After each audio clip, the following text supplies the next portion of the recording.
Bonjour à tous, il est 18h30, nous allons commencer. Nous sommes ravis de vous accueillir dans ce webinaire organisé par la branche Midi-Pyrénées. Vous savez que depuis le début de la crise du Covid, le PMI France vous offre des webinaires régulièrement et très souvent avec des conférences proposées par chacune des branches locales. Pour ce webinaire, nous sommes très contents d'avoir presque 900 inscrits.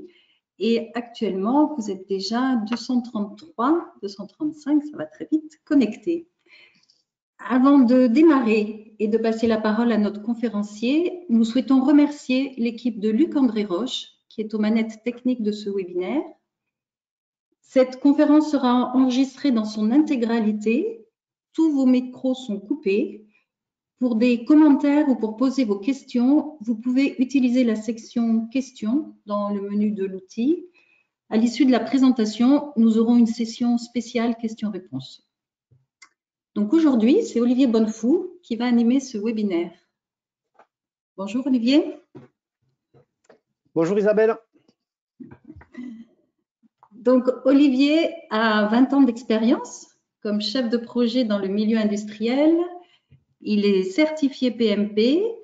Une de ses passions est de partager ses connaissances et ses compétences, que ce soit sous forme de conférences, de prestations de conseils ou de podcasts sur les réseaux sociaux. Et Olivier aime particulièrement observer et analyser tout ce qui a trait à l'équipe, au fonctionnement d'une équipe et au travail en équipe. Donc, merci Olivier d'animer cette conférence et je te laisse la parole.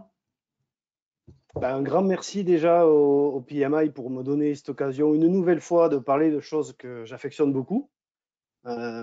C'est vrai que, comme tu l'as dit, j'aime tout ce qui tourne autour de l'équipe et j'ai la chance d'exercer un métier fabuleux qui est le métier de chef de projet, qui est le métier par excellence dans lequel on évolue en équipe. Et donc encore une fois, merci de me donner cette occasion-là. Alors aujourd'hui, on vient avec un thème qui est cher à mon cœur parce que je pense, et on va en parler tout le long de ce webinaire, c'est quelque chose qui est d'avenir. Mais avant de commencer, j'aimerais vous partager un petit quelque chose. En fait, biologiquement, si vous souhaitez que votre équipe soit très performante, voire ultra performante, la biologie humaine nous dit il faut qu'ils aient peur. En fait, à travers les âges, depuis qu'on est Cro-Magnon, c'est à chaque fois quand l'homme a eu peur, et donc quand sa vie est en jeu, qu'il donne le meilleur de lui-même et qu'il exprime son plus haut potentiel. Alors, j'imagine que cette petite intro, elle vous a probablement un petit peu choqué, voire surpris. Alors, pourquoi je commence comme ça? C'est parce que je vois, et je pense qu'on le voit tous très régulièrement, tout un tas de managers qui utilisent en fait la peur comme outil de management. Et à ces managers-là, alors aujourd'hui, on va voir qu'il y a forcément d'autres façons de faire, mais à ces managers-là, moi j'aimerais dire, mais quand vous utilisez la peur comme outil de management, ça veut dire que vous provoquez du stress chez les gens, et le stress, on sait que ça a deux conséquences. La première, c'est que ça replie les gens sur eux-mêmes. Donc ça veut dire que travailler en équipe est quasiment pas possible quand on est stressé.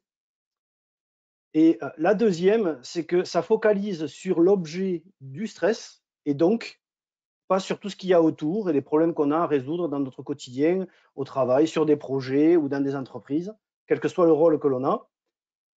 Et donc, du coup, évidemment, quand on est focalisé sur quelque chose comme ça, on a juste une seule préoccupation, c'est d'éviter l'objet de sa peur au lieu de contribuer, de faire avancer les choses, de proposer des choses et d'être dans une dynamique motrice. Alors évidemment, en 2021, on n'a plus besoin de managers qui utilisent la peur comme outil de management.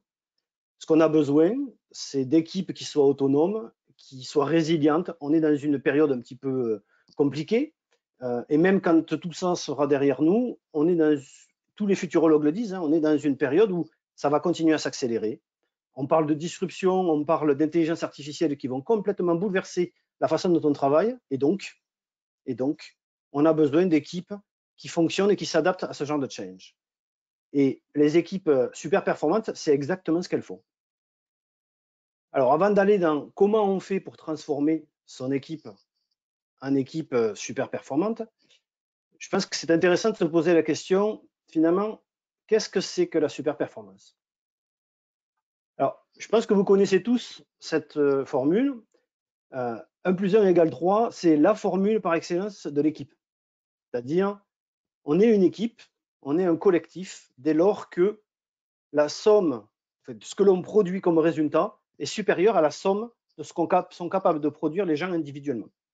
Ça, c'est la définition d'une équipe, je dirais classique. Dans les équipes super performantes, on parle plutôt de ce genre de ratio. Alors, j'ai mis 10, j'aurais pu dire 50, j'aurais pu dire 100. L'idée, c'est on va bien au-delà de simplement le fait de, en travaillant ensemble, on fait plus que si on était tout seul. Alors, ça, c'est, je dirais, pour retenir le concept, mais concrètement, de quoi on parle? Ben, on parle d'équipes qui ont une haute capacité à délivrer. Typiquement, des équipes qui sont dans les délais quasiment systématiquement, qui ont une très bonne qualité de réalisation, qui sont efficaces, qui minimisent les risques. Pourquoi? Parce que les équipes super performantes, c'est des équipes qui dialoguent, l'information circule, les gens sont impliqués et donc forcément, on se soucie de ce qui va se passer et de comment on peut éviter que ça se produise. Et on est exactement dans une démarche de gestion des risques. Alors, ce sont aussi des équipes qui sont autonomes. Pourquoi? On le verra dans les outils que je propose. L'autonomie est au centre de la super performance. À partir du moment où on dit maintenant on n'est plus dans les années 80, on n'a plus besoin d'un manager qui est celui sur lequel on vient poser les problèmes. C'est ce qu'on faisait dans les années 80, on posait les problèmes sur le bureau du chef et on attendait qu'il décide, et on attendait qu'il tranche, on attendait qu'il nous donne la direction et après seulement on exécutait ce qu'il avait décidé. Ben, on n'est plus du tout là-dedans maintenant. Maintenant, on est dans la majorité des managers n'ont pas forcément une bonne connaissance de tous les problèmes que leurs collaborateurs rencontrent. Donc, on ne peut pas compter sur le manager pour résoudre des problèmes. Il faut compter sur les collaborateurs. Et l'autonomie, c'est forcément l'outil premier que ces équipes-là utilisent. Ce sont des équipes qui sont orientées solutions. Pourquoi? Mais exactement pour ce que je viens de dire. Quand on est orienté solution, ça veut dire qu'on accepte qu'il y ait des problèmes auxquels on sont confrontés. Et en même temps, on réfléchit toujours à la solution. C'est comment je peux résoudre le problème. Et pas simplement, ah, je m'arrête parce que je suis devant un problème. Donc, orienté solution. Ce sont des équipes qui pratiquent l'auto-apprentissage. C'est-à-dire la capacité, et on le verra tout à l'heure, à absorber ce qui se passe et les solutions qu'on a trouvées pour en faire un apprentissage qui va être conservé et pouvoir être réutilisé.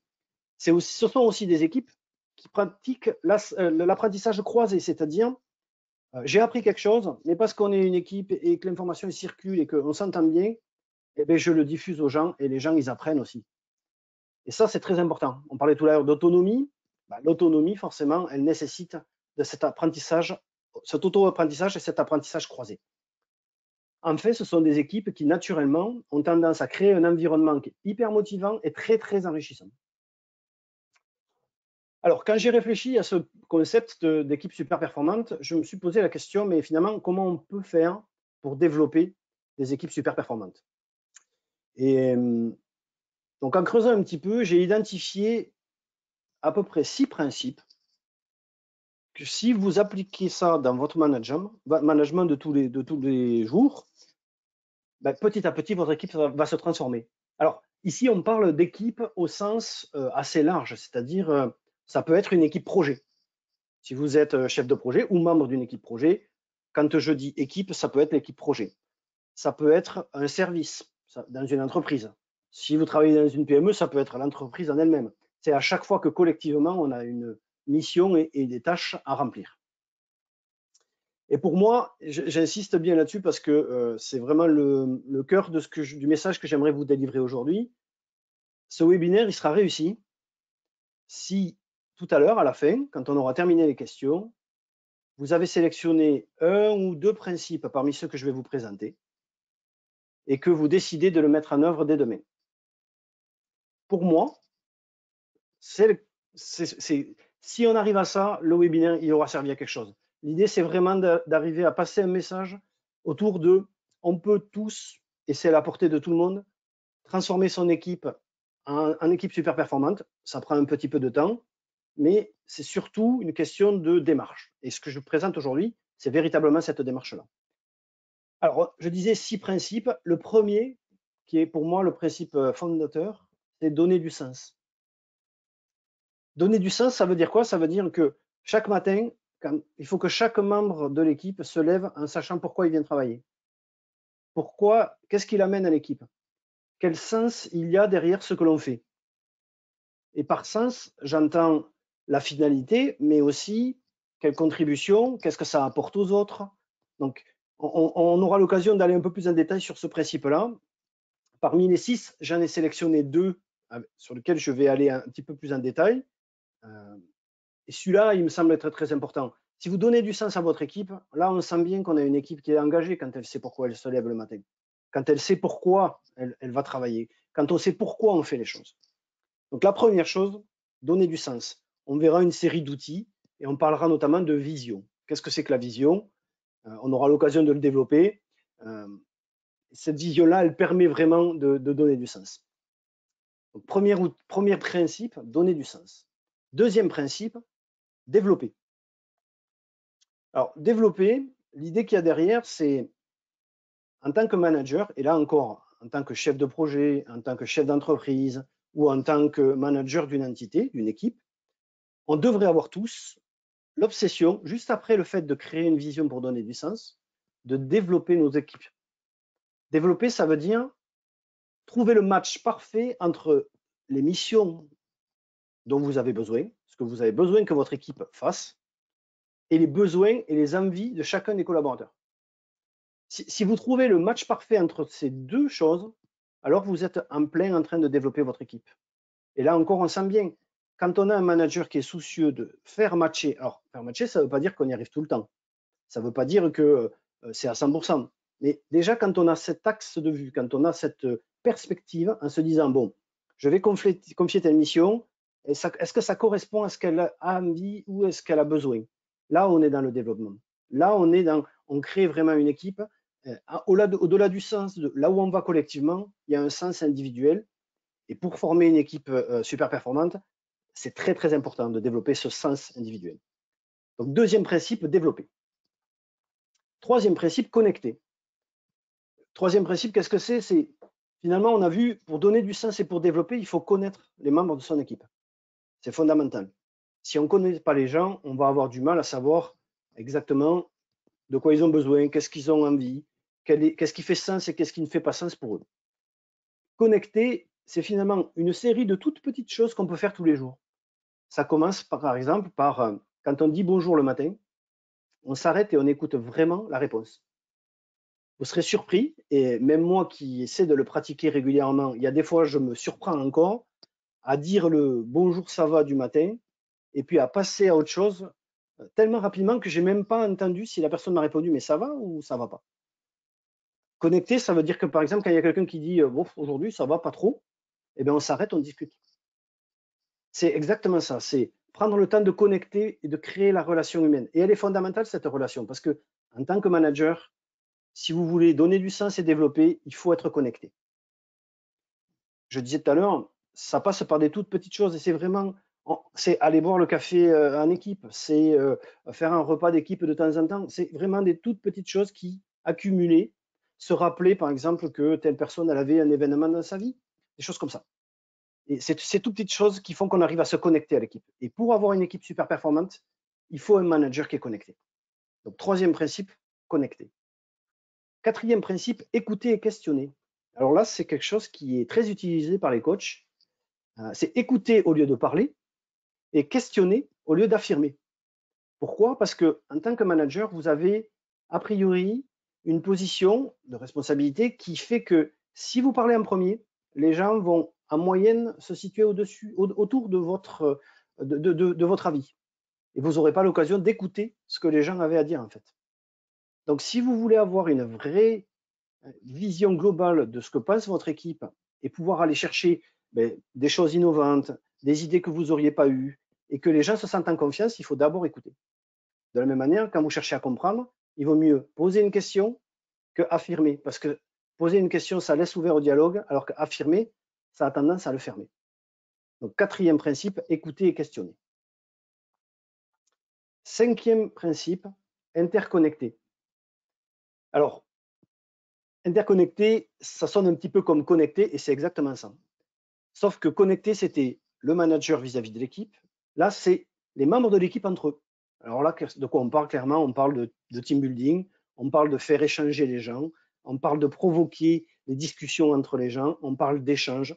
Alors, ce principe-là, je ne le détaille pas dans ce webinaire, mais par exemple, un des outils qui marche très très bien pour interconnecter, c'est ce qu'on appelle le co-développement. C'est quand on vient aider les gens d'une même communauté, soit d'une équipe, soit d'un métier, à réfléchir sur des problématiques communes. Ça crée vraiment une équipe au sens interconnexion entre les membres. Donc, 5e principe, interconnecter. 6e principe, réussir ses erreurs. Alors, réussir ses erreurs, qu'est-ce que c'est? C'est finalement essayer de changer complètement la façon dont l'entreprise voit ce que c'est qu'une erreur. C'est le 2e principe que j'ai choisi de détailler aujourd'hui parce que il me semble que c'est très très important de rendre aux erreurs ce qu'elles méritent. On verra tout à l'heure que dans l'entreprise, on se fourvoie dans ce que c'est qu'une erreur. Et ça, si on veut une équipe super performante, il faut qu'elle puisse réussir ses erreurs, c'est-à-dire profiter de ses erreurs. Comme je le disais tout à l'heure, j'ai sélectionné 2 principes, donner du sens, réussir ses erreurs. Du coup, on va passer sur donner du sens. Et avant, on va commencer par un petit sondage. Alors, donc nous allons maintenant lancer le premier sondage. Pour voir le sondage, il est important que vous ne soyez pas en plein écran. Donc, la question est, la vision de votre organisation est-elle chiffrée? Donc, valeur pourcentage. Donc, réponse, oui ou non. Donc, vous avez 30 secondes pour répondre. Nous avons 30% des personnes qui ont voté, 40, ça va très vite.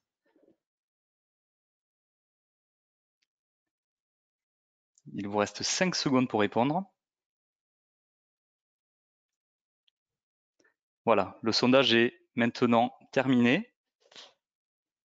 Alors, nous avons 35% de réponses oui et 65% de réponses non.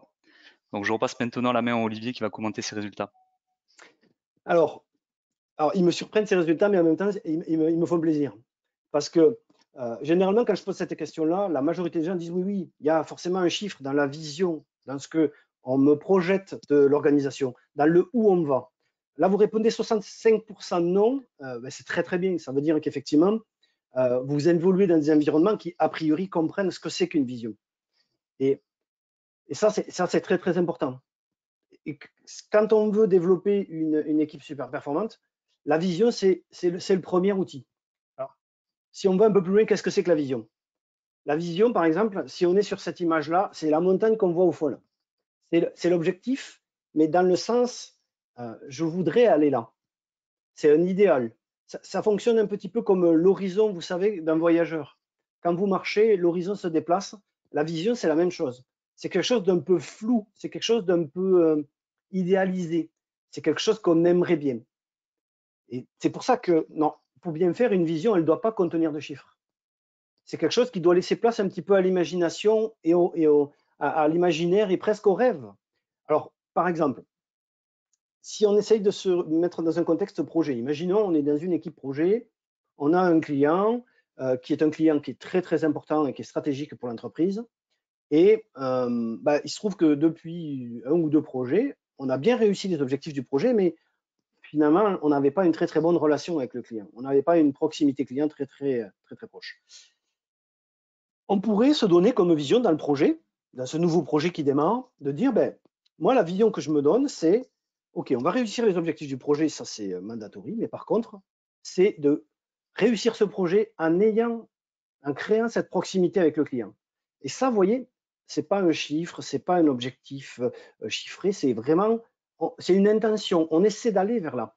Qu'est-ce que ça provoque chez les équipes? C'est que ça va colorer la façon dont ils vont vivre la relation client tous les jours. Si je prends un autre exemple, imaginons on est un service qualité, par exemple. Et nous, on a un service qualité qui, on aimerait bien qu'en fait, les gens, ils nous voient comme un vrai service support, c'est-à-dire qui amène un support et pas comme un service qu'il faut supporter tellement les procédures sont lourdes.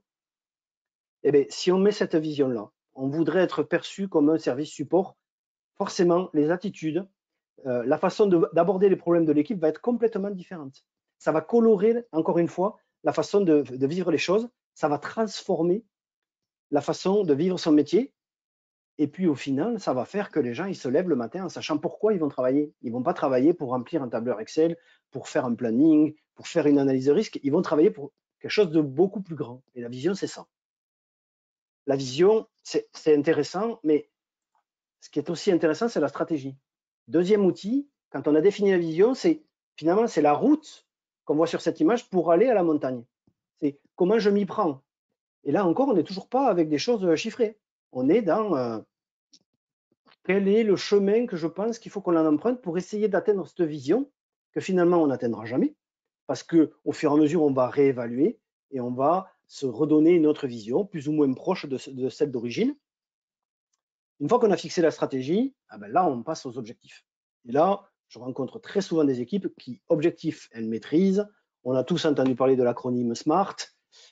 Mais l'objectif, c'est bien, mais après, la vision et la stratégie. Parce que l'objectif, ça permet de jalonner la route que l'on a fixée quand on a fixé la stratégie et de se rendre compte, est-ce qu'on y est, est-ce qu'on n'y est pas, et qu'est-ce qu'il faut faire pour y être. Et puis derrière, le plan d'action, dans les projets, il y a le plan d'action, il y en a très souvent partout. Pour chacun des objectifs, on décrit toutes les étapes ou tout ce qu'il faut faire pour considérer que l'objectif est bien rempli. Si vous voulez donner du sens, et encore une fois, si vous voulez une équipe super performante, il faut utiliser une vision, une stratégie, des objectifs, des plans d'action. Ça, c'est très souvent le cas, mais pensez vision, stratégie, parce que moi, je vois trop souvent des équipes, y compris même des équipes projets, c'est-à-dire, parce que bien souvent, en tant que chef de projet, ce que j'entends, c'est « Ah oui, mais moi, je ne suis pas le chef des gens, donc c'est un peu compliqué de leur proposer ce genre de choses ». Non, même en tant que chef de projet, quand on y réfléchit bien, on peut définir une vision avec son équipe. Et je vois trop souvent des équipes qui ont des objectifs, des plans d'action, mais très peu, finalement, avec une vision et une stratégie. Et si vous devez retenir qu'une chose, c'est ça. La vision d'abord. Ensuite viennent la stratégie, les objectifs et les plans d'action. Alors concrètement, comment on fait pour créer une vision? C'est assez simple, hein. Étape 1, il faut choisir sa vision. C'est vous qui allez l'incarner. Donc il faut quand même que vous choisissiez quelque chose qui vous parle, quelque chose qui fait sens pour vous. Et des fois, on peut imaginer de prendre des notes et de choisir plusieurs visions et de voir celle qui vraiment nous parle le plus. Ça, c'est l'étape 1, parce que comme vous allez l'incarner, c'est très important que ce soit vous qui la choisissez de prime abord. Et l'étape 2, par contre, c'est affiner cette vision, parce qu'il faut la partager, l'échanger. Il va falloir la modeler, parce que cette vision, il faut qu'elle devienne la vision de l'équipe. Alors, quel outil moi j'utilise personnellement et que je vous conseille? Alors, discussion informelle, ça marche très très bien. Vous êtes au café, vous discutez. Et si on faisait ça comme ça? Et ça permet de constituer petit à petit, surtout si vous avez bien connecté avec votre équipe, ça permet de constituer petit à petit les visions potentielles qui seraient intéressantes pour l'équipe. En mode brainstorming, c'est beaucoup plus codifié, mais ça marche aussi. Et ensuite, la convention, je vous invite à utiliser cet outil. La convention, qu'est-ce que c'est? C'est 1 heure, 2 heures, peut-être une demi-journée ou une journée grand maximum où on suspend le temps du travail quotidien et on prend le temps de réfléchir sur comment on s'organise, qu'est-ce qu'on a envie de faire et où on va, donc de définir sa vision. Voilà pour donner du sens. C'est vraiment quelque chose qui est très très important. Je l'ai dit tout à l'heure, je le mets en 1 parce que pour moi, c'est vraiment le principe fondateur. Deuxième principe que j'ai sélectionné aujourd'hui, c'est réussir ses erreurs. Et là, comme tout à l'heure, on va commencer par un petit quiz. Alors, nous allons donc passer au deuxième sondage. Alors, la question est, quand vous étiez étudiant, arriviez-vous à faire vos exercices de maths juste du premier coup? Voilà, vous avez 30 secondes.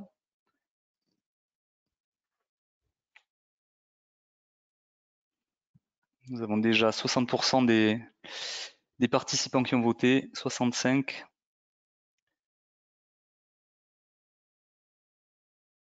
Voilà, il vous reste 5 secondes. Voilà, nous allons maintenant clôturer ce sondage.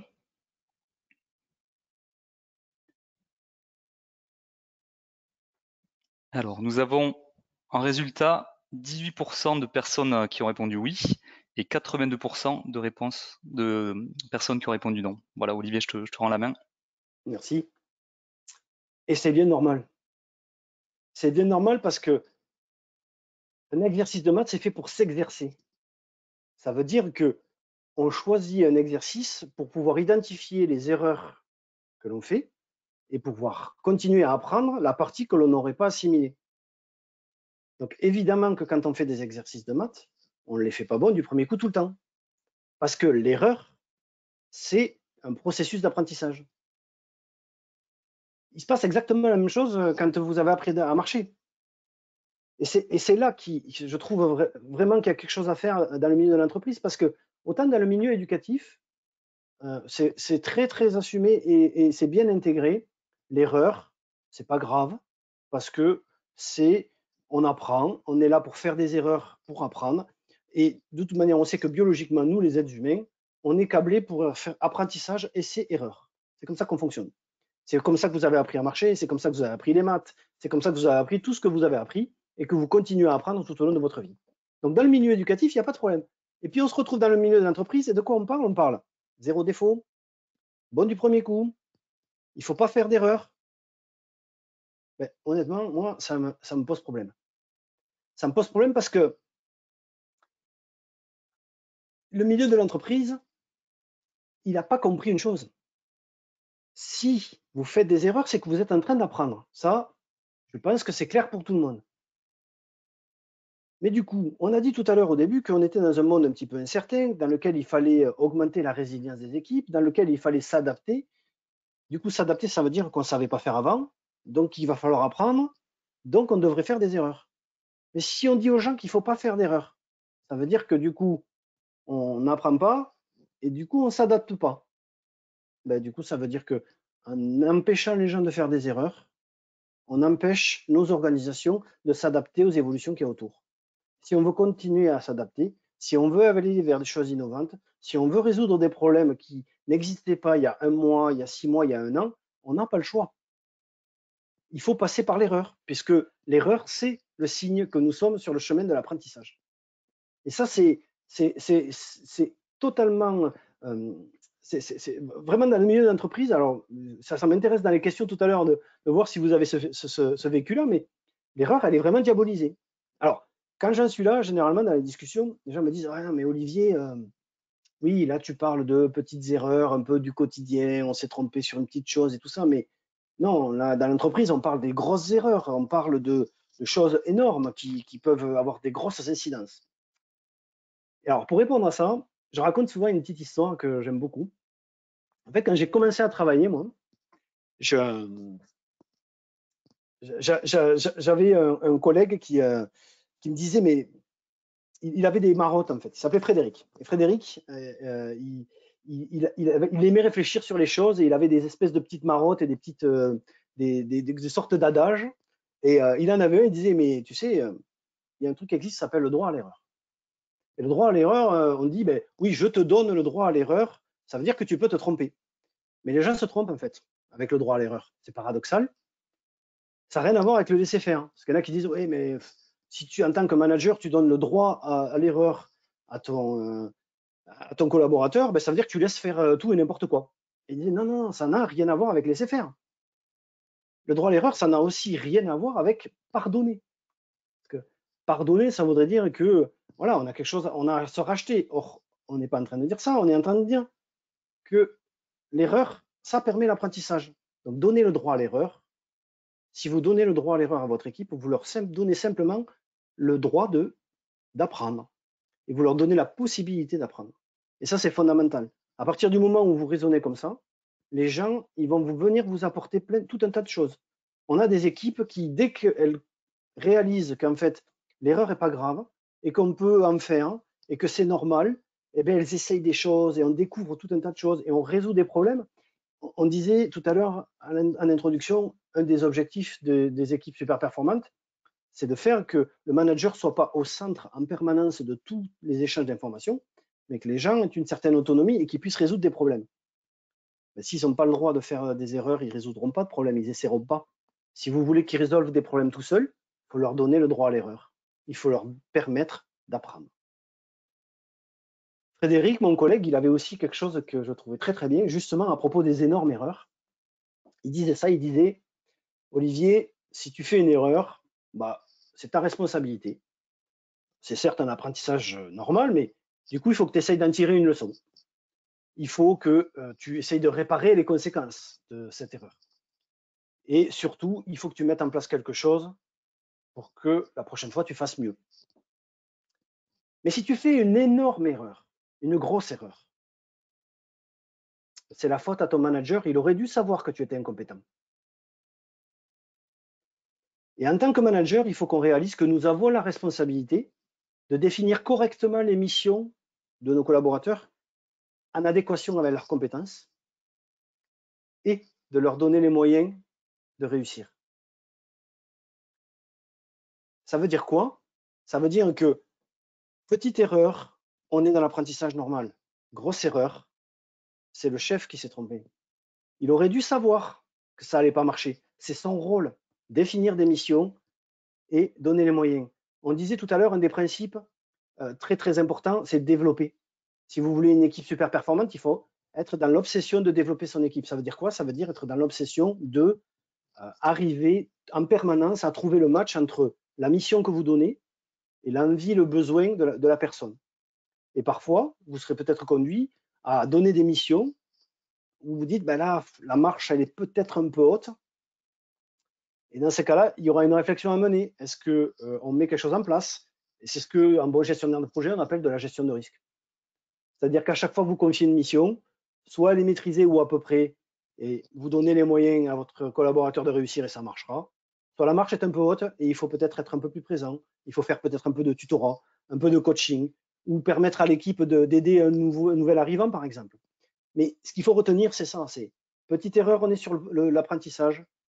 Grosse erreur, on est sur une erreur de management. C'est le rôle du management de savoir. Donc, on a dit que pour transformer son équipe en équipe super performante, on avait donc 6 principes de management. Et encore une fois, je considérerais que ce webinaire est une réussite si demain, vous rentrez chez vous et dans vos métiers, dans vos entreprises, dans vos services, dans vos équipes projets, et que vous preniez un ou deux principes et que vous le mettiez en œuvre. On a vu donner du sens, on a vu développer, on vient d'en reparler encore là, c'est très, très, très, très, très important. Ça donne plusieurs dimensions à la relation quand vous développez. Quand un manager a à cœur de développer ses collaborateurs, il se crée une relation. En fait, ces principes, ils ne sont pas complètement indépendants, ils sont même plutôt interdépendants. Si vous cherchez à développer, vous allez créer des connexions parce que vous allez du coup mieux connaître les gens. Et si vous cherchez à vous connecter aux gens, eh bien, ça va vous permettre de développer. Ça va vous permettre de donner du sens. Si vous donnez du sens, les gens, effectivement, vont se sentir proches et donc ça va créer des connexions. Si vous vous mettez dans une posture d'écoute et de question, on a vu tout à l'heure que c'est fondamental parce que ça permet le dialogue d'avoir lieu, ça permet de... C'est quelque chose, ça, Simon Sinek est un auteur que j'aime beaucoup, un américain, il cite ça, il dit que en fait, ça lui a été révélé par Nelson Mandela, qui a appris une partie de ce qu'il savait faire par son père qui était chef de tribu, et qui, en fait, en tant que chef de tribu, il s'asseyait et il ne parlait jamais tant que tout le monde, tout le cercle n'avait pas parlé. C'est exactement ça. C'est si vous voulez profiter de tout ce que votre équipe sait faire et a à dire, il faut que vous vous mettiez dans une position d'écoute d'abord. Et ça, c'est très, très, très, très important. On a vu interconnecter, comment on fait pour que les gens soient connectés entre eux. Enfin, on a vu réussir ses erreurs. Donc demain, quand vous reviendrez au bureau, quand vous reviendrez dans votre équipe, que vous soyez un chef de service, que vous soyez un chef d'entreprise, que vous soyez un membre d'une équipe, que vous soyez même d'une équipe projet pour lequel, a priori, on se dit bah, je ne suis pas vraiment le manager de l'équipe, ben, vous pouvez quand même apporter ça. Il vous faudra, si vous en êtes d'accord, choisir 2 principes, les mettre en œuvre Et surtout, veillez à développer la vision de votre équipe. Très, très important. C'est qu'est-ce que a en tête mon équipe le matin quand elle se lève? Quand le réveil sonne, elle se dit quoi? Oh, il faut aller au travail, ou elle se dit c'est chouette, aujourd'hui on va faire ça. Aujourd'hui on va aller vers là. Et quand vous êtes dans cette dynamique-là, là vous avez gagné. Développer la vision de votre équipe, très très important, et permettre à votre équipe de profiter de ses erreurs. C'est fondamental. Alors, j'ai essayé de parler un petit peu de tous les principes que j'avais identifiés moi dans mon parcours de manager pour transformer les différentes équipes que j'ai pu avoir en équipes super performantes. J'ai choisi volontairement, parce que c'est le format de ce webinaire, uniquement d'axer sur 2 principes qui me semblent vraiment, un fondamental, qui est le fait de donner la vision, et un qui est une grosse erreur de la façon dont l'entreprise voit les erreurs, justement. Je n'ai pas pu aller dans le détail sur tout. Si jamais ça vous intéresse, mais juste après, on a une session de questions-réponses. Et puis, si au-delà, vous vous posez des questions, vous avez envie de discuter de ce sujet, et si j'ai pu vous transmettre la passion que j'ai pour ce sujet-là, ben, vous n'hésitez pas. Il y a mon compte LinkedIn, vous avez mon adresse. Et puis, si ces sujets vous intéressent, je vous conseille le podcast H comme manager, qui est un podcast que je fais avec ma sœur Cécile, qui est coach, et où on parle un petit peu comme ça de tout ce qui est management et de nos expériences respectives. Voilà, merci pour votre écoute, et puis on peut passer donc à la traditionnelle session de questions-réponses. Merci beaucoup, Olivier. Donc voilà, maintenant la session de questions-réponses de ce webinaire sur les équipes super performantes. Alors, la première question que j'ai sélectionnée, alors, comment adapter votre méthode séduisante aux exigences actuelles du télétravail en plein essor? Ah, ça c'est une très très bonne question. Alors, donner la vision, ça veut dire partager, échanger, et télétravail ou pas, on a toujours l'occasion d'échanger.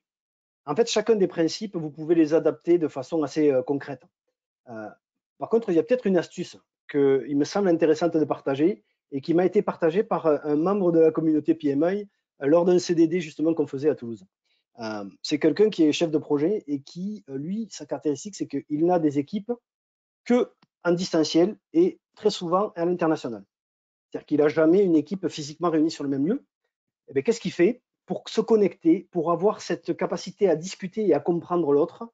Il crée des petits Skype café.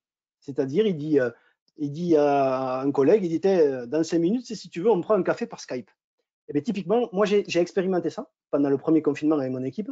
C'est-à-dire, on ne s'appelle pas pour parler d'un truc précis du travail, on s'appelle juste pour se parler. Et ça fait fondre une partie de la barrière du télétravail, qui est où on est focalisé sur il faut qu'on fasse des choses, il faut que je réponde à mes mails. J'ai plein de conf calls, mais c'est des conf calls de travail. Et bien nous, on faisait des conf calls pour discuter, pour parler des enfants, pour parler. Et on se prenait un café. Et on avait même ritualisé ça, c'est-à-dire qu'on faisait ça avant de déjeuner. Et puis des fois, un petit peu en milieu d'après-midi, pour faire un petit peu une pause. Donc ça, typiquement, ça vous permet de déployer les 6 principes dont on a parlé aujourd'hui, mais dans une optique télétravail. Très bien, merci beaucoup, Olivier. Alors, question suivante. Alors, comment réagir? Donc, question de Bineta. Comment réagir quand son manager ne sait pas ses principes? Ah, ça, alors, vous savez, c'est rigolo parce que quand on fait des formations de management ou quand on discute de ça, ça revient souvent le thème de, et c'est normal, hein, normalement, l'exemple, il vient d'en haut. Ça nous a été appris par notre éducation. Donc, on se dit, oui, mais moi, si j'essaie de faire quelque chose qui est un petit peu différent et que ça ne vient pas d'en haut, comment ça va être perçu? C'est très rigolo parce que c'est un des épisodes qu'on a en cours d'enregistrement sur le podcast qui s'appelle Manager son boss, qui est exactement ça en fait. C'est comment je fais pour faire différemment de mon chef et mettre en place quand même ces principes-là. Ben, il faut y aller par petites touches. En fait, et dans tout ce que je vous ai décrit, il faut éviter les grosses révolutions ou les gros effets d'annonce. Il faut y aller. Moi, ce que je conseille souvent, c'est commencer par partager la vision que vous avez vous, donc la première étape de construire une vision, et en même temps essayer de vous connecter avec votre équipe. Et assez rapidement, autour de vous va se former une espèce de cercle où les gens vont se sentir un petit peu différemment. Et je veux bien croire que ça paraît être un peu difficile à croire sur ma simple parole, mais les chiffres le montrent. À partir du moment où vous avez une équipe comme ça, ce genre d'état d'esprit, eh bien, ça se diffuse. Parce que vous avez des performances qui sont bien meilleures que les autres. Donc, à un moment donné, les gens, ils se posent des questions quand même. Et les gens, ils analysent, ils disent, ah, mais comment ça se fait qu'ils soient beaucoup plus engagés? Mais comment ça se fait? Il y a des problèmes et il y a tout le monde qui est là. Il y a une personne dans l'équipe qui a un problème et tout le monde fait front et l'aide. Alors que dans les autres équipes, quand il y en a un qui a un problème, tout le monde s'en va. Et ça, forcément, ça contribue à faire passer ce genre de façon de faire. Moi j'ai travaillé dans des milieux assez durs, le pétrole, la maintenance, des choses comme ça. Quand vous arrivez avec ça, il faut y aller par petites touches, mais dès que ça commence à prendre, ça fait vraiment l'effet d'une traînée de poudre. C'est vraiment la clé, c'est ça, c'est y aller par petites touches et convaincre, non pas par le discours, mais par le fait que voilà, c'est devant les yeux de tout le monde. Très bien, merci Olivier. Alors, question suivante, un peu longue, donc j'essaie de bien la formuler. Donc, une vision peut intégrer une donnée chiffrée ambitieuse à long terme, exemple de l'automobile, 100% de véhicules électriques à horizon 10 ans. C'est ambitieux, parfois irréaliste, mais ça embarque les équipes. Quelle est votre position sur le sujet? Alors pour moi, c'est pas vraiment une vision, dans le sens où c'est presque un objectif qui tendrait, si on se prend ce domaine-là, l'automobile et l'électricité, les voitures automobiles, si tant est qu'on connecte voiture automobile par exemple, et protection de la planète, on pourrait dire, nous, on est un constructeur automobile dont la priorité, c'est de protéger la planète. Ça, c'est une vision. Et dans la stratégie, on se dit qu'à horizon de temps, on veut 100% de véhicules électriques. Et donc, dans les objectifs, on se fixe le développement d'une voiture, puis une gamme, puis. Mais la vision, il faut qu'elle fasse rêver. Et le problème, c'est que quand vous mettez un chiffre, on est de suite. Alors, en plus, il se trouve que notre communauté, qui est majoritairement composée de gens qui ont fait des études scientifiques, dès qu'il y a un chiffre, on se raccroche à ça et ça nous plaît bien, ça nous cadre. Or, dans la vision, on a besoin de rêver. Enfin, vous savez, il y a quelque chose que je partage souvent avec les gens qui me disent, c'est par rapport à qu'est-ce qui fait que les gens ils demandent toujours une rémunération supplémentaire et ils disent que c'est ça un facteur de motivation. Mais je leur dis, ça m'étonnerait. Est-ce que le matin, quand tu te lèves, tu penses à combien d'argent tu vas gagner? Est-ce que tu te lèves le matin en te disant, je vais gagner 100, je vais gagner 150? Non. Donc, ce n'est pas une vision, donc ce n'est pas une motivation. Ça peut être un objectif parce que c'est une reconnaissance sociale, parce qu'on en a besoin pour vivre, pour plein de bonnes raisons. Mais la vision, c'est vraiment quelque chose qui transcende, c'est vraiment quelque chose qui inspire. Donc, par principe, alors je ne dis pas qu'on ne peut pas en trouver, peut-être, mais par principe, une vision, il faut qu'il y ait le champ libre, il faut éviter de mettre des chiffres. Très bien, question suivante. Pourriez-vous, s'il vous plaît, reclarifier la différence que vous faites entre les deux principes suivants, connecté et interconnecté? Question de Valérie. Oui, effectivement. Et c'est aussi une question qu'on me pose souvent. Connecté, c'est vous, en tant que manager, qui avez choisi d'insuffler cette démarche-là dans votre équipe. C'est créer la relation qu'il existe entre vous et chaque membre individuellement. Interconnecté, c'est créer, et alors cette relation, comme on dit, elle est très importante parce qu'elle va permettre de bien déployer les autres principes.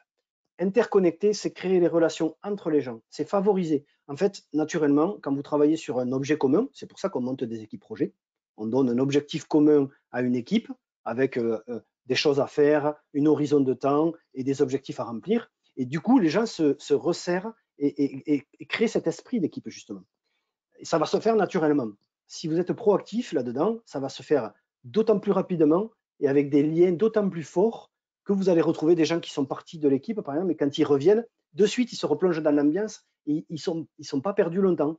Donc, connecté, c'est plutôt le manager avec chacun des membres de son équipe. Interconnecté, c'est plutôt les membres de l'équipe entre eux. Pardon, je complète. C'est dans les outils que ça va être différent. Connecté, vous allez utiliser surtout les rapports humains. Ce que je disais, prendre le temps d'attendre la réponse quand on dit bonjour le matin, prendre un café, discuter, prendre des nouvelles de quelque chose qui se passe dans la vie des gens, ça c'est se connecter. Interconnecter, c'est créer du team building par exemple, c'est mettre les gens dans une situation où ils apprennent d'eux-mêmes. Un des bons outils, c'est le co-développement par exemple pour ça. Donc là, vous êtes en utilisation d'outils pour que les gens se connectent entre eux. Ok, question suivante. Alors, attendez, hop. J'ai perdu la question. Hop. Est-ce que vous différenciez la vision de la raison d'être? Ah, oui. Non, par certains côtés, ça se ressemble. J'aime bien le terme de vision parce que il se trouve que je dois avoir un petit côté visuel. Vous savez qu'on a tous un sens dominant. Il y a des gens qui sont plus auditifs, d'autres plus visuels. Et moi, vision, je pense que ça doit me parler un peu plus. Mais les gens qui sont kinesthésiques, c'est-à-dire qui sont plutôt dans le ressenti, eux, peut-être, ils parleront de raison d'être. Mais c'est exactement ça. Sauf que la raison d'être, dans les termes qui sont employés, il y a quand même cette notion de on n'en a qu'une et on ne peut pas trop en changer. Alors que la vision, elle a ce caractère un petit peu évolutif. C'est mon idéal d'aujourd'hui, ma vision. Et c'est pas grave, et même tant mieux si ça change et si ça évolue. Et alors c'est encore mieux quand on l'a fait évoluer en équipe. Alors, on a beaucoup de questions. Alors, j'essaie de sélectionner des questions qui sont un peu différentes. Des fois, ça se recoupe un petit peu. Alors, est-ce que profiter de ces erreurs peut être démarré par une analyse de l'origine de l'erreur, ou comment est-ce possible de mieux se mettre en mouvement? Question de Raphaël. Alors oui, effectivement. Effectivement. Après, il y a toute la panoplie des outils qu'on pratique régulièrement, les 5 pourquoi, les analyses de causes racines ou des choses comme ça, qui permettent effectivement de savoir pourquoi on a fait une erreur. Mais et ça permet d'apprendre et de capitaliser un peu plus l'apprentissage. Mais ce sur quoi j'ai insisté, et vous avez entièrement raison, il faut les utiliser, ces outils-là. Mais ces outils-là, ils servent à rien si demain, les gens sont transis de peur parce qu'il ne faut pas faire d'erreur. Et mon propos, c'était surtout ça, c'était par le fait de véhiculer ce genre d'idées, il faut qu'on arrive ensemble à faire que on change notre regard sur l'erreur, et là, on pourra utiliser tous ces outils-là. Mais évidemment que pour bien utiliser et capitaliser un maximum de ce que peut nous apprendre une erreur, il faut utiliser des outils plus traditionnels et plus classiques. De toute manière, dans les erreurs, je ne parlais pas forcément d'outils, je parlais plutôt de posture, de comment il faut réagir, parce qu'en fait, tout vient de la réaction.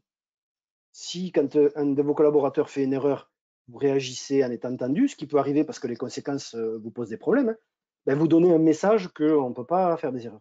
Si au contraire, vous l'encouragez, si au contraire, vous l'aidez à profiter, à faire cette analyse-là avec les outils dont on parle, ben là, vous provoquez ce changement de paradigme et ce changement de façon de voir les choses qui peut provoquer à la longue tout un tas de super choses parce que les gens, ils vont venir vous donner, encore une fois, plein de choses qu'ils ne seraient pas venus vous donner. Vous savez, quand on n'est pas sûr de soi, parce qu'on ne maîtrise pas quelque chose, dans le milieu de l'entreprise, on n'ose pas le dire. Et des fois, on passe à côté de super trucs. On passe à côté de choses pas terribles des fois, mais des fois de super trucs. Et ce qu'on veut avec une équipe super performante, c'est de créer cette capacité à aller dire, c'est un peu comme dans un brainstorming. Vous dites plein d'idées, il y en a plein qui sont peut-être saugrenues, et dans le lot, il y en a une ou deux qui sont juste géniales et qu'on n'aurait pas dites si on n'avait pas dit les saugrenues juste avant. Ok. Alors, question suivante. Établir une vision nécessite un minimum de méthodes pour aboutir à un résultat robuste. Et pas seulement croyances, forte personnalité qui imposent leur vision. Quelle méthode préconisez-vous? Alors, je suis pas sûr qu'il faille associer robustesse et vision. Je m'explique. Moi, je suis plutôt adepte de la méthode des petits pas. C'est-à-dire, plutôt que de réfléchir pendant très très très longtemps et d'essayer d'avoir vraiment une idée très construite et géniale, je préfère essayer. Et puis au moment où j'y suis, je me rends compte de ce qui marche pas, et je corrige. Et je fais des toutes petites erreurs tout le temps. Et du coup, ça me mène là où j'ai envie. Et j'ai bien envie de vous proposer ça. Parce que la bonne vraie méthode qui marche, c'est si vous connaissez super bien votre équipe et que vous savez ce que vous voulez dans la vie, alors ça va venir tout seul. Vous prenez un papier et un crayon, vous listez 5 choses. Dans les 5 choses, il y a votre vision que vous avez envie de développer. Si vous connaissez bien votre équipe, vous savez si elle match ou pas avec votre équipe, et vous êtes capable de la décliner et de la... Parce que il y a quelque chose qui m'interpelle dans votre question, vous parlez de forte personnalité, de choses comme ça. La vision, ça ne s'impose pas. Les gens, ils adhèrent ou ils adhèrent pas. Alors oui, on peut présenter les choses de manière un petit peu différente qui fait qu'ils adhèrent un peu plus ou un peu moins, mais c'est à la marge. Une vision, c'est les gens, enfin, c'est le principe de ce qu'on appelle maintenant les followers. C'est la différence entre un manager et un leader. Le manager, il décide, il ordonne, le leader, on le suit. C'est-à-dire que c'est les gens qui font le choix d'eux. Et quand vous cherchez à être dans une vision, vous cherchez à ce que les gens ils vous rejoignent dans cette vision-là, plutôt que de leur expliquer comment il faut penser.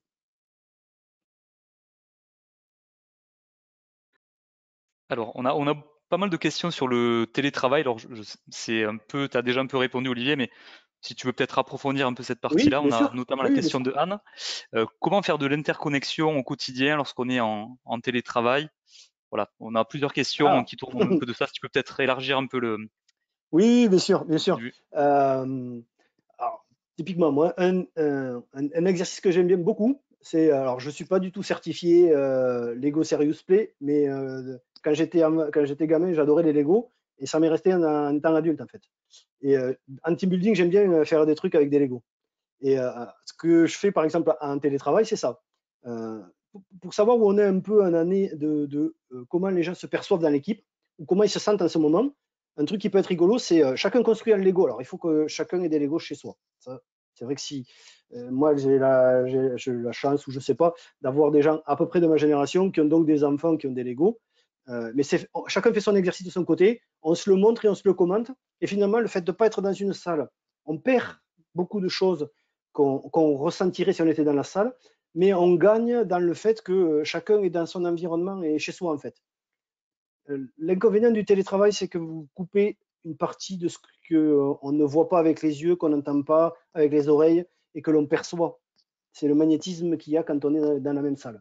Ce que vous gagnez, c'est que les gens ils sont a priori dans un endroit où ils se sentent bien, où ils sont à l'aise, et donc beaucoup moins dans une posture de contenance.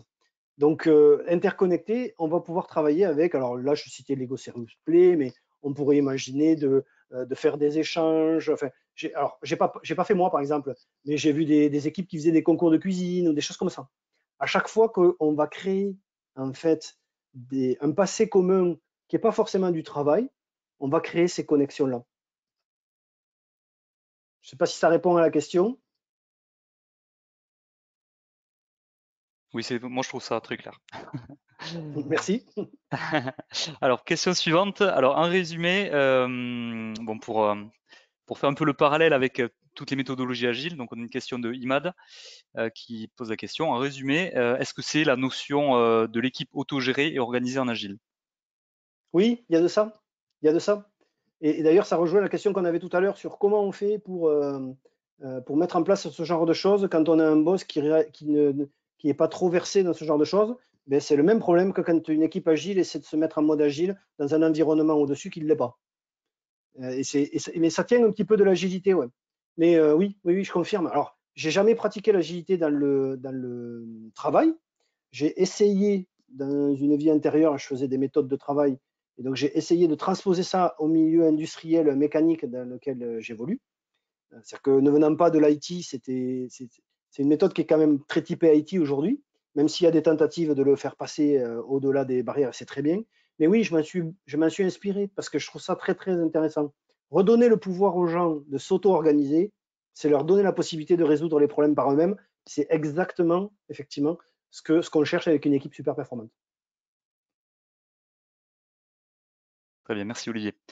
Alors, une autre question. Alors, est-ce que c'est un peu les principes de l'adaptative leadership servant leader? Alors, il y a de ça, parce que vous m'avez entendu dire que le manager, il doit donner les moyens à ses collaborateurs pour réussir les missions qu'il leur a proposées. Donc, il y a un côté un petit peu servant leader, effectivement. Après, alors c'est bien dommage, je n'ai pas un tableau blanc et je ne peux pas vous montrer, mais moi, j'aime bien un dessin je vais essayer de vous le schématiser. On a donc l'équipe, le servant leader, il est plutôt passé dessous et il va supporter l'équipe. Il est au service de l'équipe. Le chef, tel qu'on l'entendait dans les années 80, il est derrière et il pousse l'équipe. Et il essaie de les faire avancer en les poussant. Le manager, tel qu'on le voit aujourd'hui, il est plutôt au-dessus, un organisateur et celui qui donne les règles et qui explique comment on travaille. Et le leader, il est tout devant, mais il y a un bon 10 mètres entre l'équipe et le leader. C'est par exemple un Steve Jobs. Un Steve Jobs, il était tellement loin par rapport à ses équipes que tout le monde avait un peu du mal à le suivre. Moi, je crois plutôt au leader inspirant, parce que le leader inspirant, il est dans l'équipe. Il est au milieu. Et il a un petit côté servant leader parce qu'effectivement, il apporte ce soutien et il est là pour donner les moyens d'eux. Mais il a aussi une notion de partage et de proposer. Il est un peu manager parce qu'il propose aussi des modes d'organisation, des façons de faire. Il peut avoir un petit côté chef parce que dans tout ce que je dis, ça n'empêche pas qu'à un moment donné, quand il y a une urgence et qu'il faut réunir tout le monde, faire une liste d'actions et que chacun repart et dans 1 heure, il faut que ça soit fait, il faut que ça soit fait. C'est pas, enfin, ce que je propose, c'est pas le monde des bisounours, c'est simplement une façon différente de le faire et faire que quand on est obligé d'être focus et qu'il y a un chef, il faut qu'il décide, il le fait, on en a besoin, on le fait. C'est un type de management plutôt directif, mais dans tous les autres cas, on est dans quelque chose de très participatif. Donc oui, il y a des connexions avec le servant leader, mais moi je préfère le leader inspirant. Ok, merci Olivier. Alors, nous allons faire la dernière question. Alors, tu as peut-être déjà un petit peu répondu, mais voilà, peut-être tu peux compléter. Mais comment faire du co-développement avec son équipe? Ah, alors, normalement, en théorie, on évite de faire du co-développement avec son équipe. C'est-à-dire que celui qui anime le co-développement, il est censé être neutre. Parce que si vous avez une position de responsabilité, alors, a fortiori hiérarchique d'ailleurs, ça peut avoir tendance à couper la parole. Mais en imaginant que vous avez déjà créé les connexions, les interconnexions qui font que ça c'est réduit, moi j'ai déjà fait ça en animant des communautés de chefs de projet par exemple, où on se réunit. Alors le co-développement c'est très codifié, hein. En fait c'est une méthode pour aborder les problèmes et partager l'expérience dans une même communauté qui est très codifiée. Il y a des temps, il y a des phases avec des temps. Je vous invite à aller faire des recherches parce qu'il faut l'appliquer vraiment comme une recette de cuisine. C'est exactement comme une pâte à crêpes. Au début, on se dit, mais est-ce que ça va marcher? Et puis on l'essaye une fois, on l'essaye 2 fois, et c'est miraculeux. C'est-à-dire que c'est vraiment un process dans lequel on passe, où on pose une question, il y a un client, il y a les autres se mettent le reste du groupe se met dans une posture de consultant, et ils proposent des choses, mais sans donner de solution. Enfin, c'est vraiment très codifié, et quand on a l'habitude de le faire avec une équipe, c'est super, vraiment puissant. Moi, par exemple, je faisais 1 heure par semaine ou 1 heure toutes les 2 semaines. Et en fait, ce que je me suis rendu compte avec le codev, c'est qu'après, même en dehors des co-développements, les gens avaient pris l'habitude de venir et dire, ah, j'ai ça comme problème avec mon client, mais toi, comment tu fais quand… Et là, on a gagné parce qu'on a créé le savoir, il partage, il circule, il est partagé, et il n'a plus besoin de celui qui était l'initiateur du partage en fait.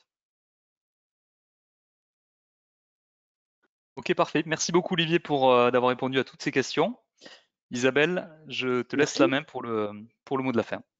Oui, merci. Voilà, donc notre webinaire se termine. Un grand merci à Olivier pour cette présentation et très intéressante et enrichissante. Un grand merci à vous tous pour votre attention et votre participation. Quelques informations générales avant de se quitter. Donc, vous retrouverez sur notre site pmifrance.org tous nos prochains webinaires et vous avez à l'écran les toutes prochaines conférences. Le 23 mars, la branche Atlantique organise une conférence sur le thème « Maîtriser les changements au cours de la vie d'un projet ». Le 25 mars, ce sera le pôle Lyon qui vous parlera de comment rendre nos entreprises plus agiles, plus apprenantes et plus innovantes de façon pérenne. Pour ceux que cela intéresse et pour le maintien des certifications, vous avez ici le code PDU que vous pourrez utiliser pour déclarer un PDU dans la catégorie Leadership. À la fermeture de ce webinaire, une enquête de satisfaction vous sera proposée. Donc, merci d'y répondre afin que nous puissions toujours nous améliorer et mieux répondre à vos attentes. Dans les prochains jours, vous recevrez un mail avec le lien pour le replay de ce webinaire et vous aurez aussi le lien pour trouver toutes les réponses aux questions que vous avez posées à Olivier. Et cela inclut aussi les réponses auxquelles nous n'avons pas pu répondre ce soir. Merci à Arnaud, merci aussi à toute l'équipe Midi-Pyrénées Toulouse pour leur support dans l'organisation de cet événement. Encore un grand merci à Olivier et à bientôt. À bientôt. Merci Olivier. À bientôt. Merci.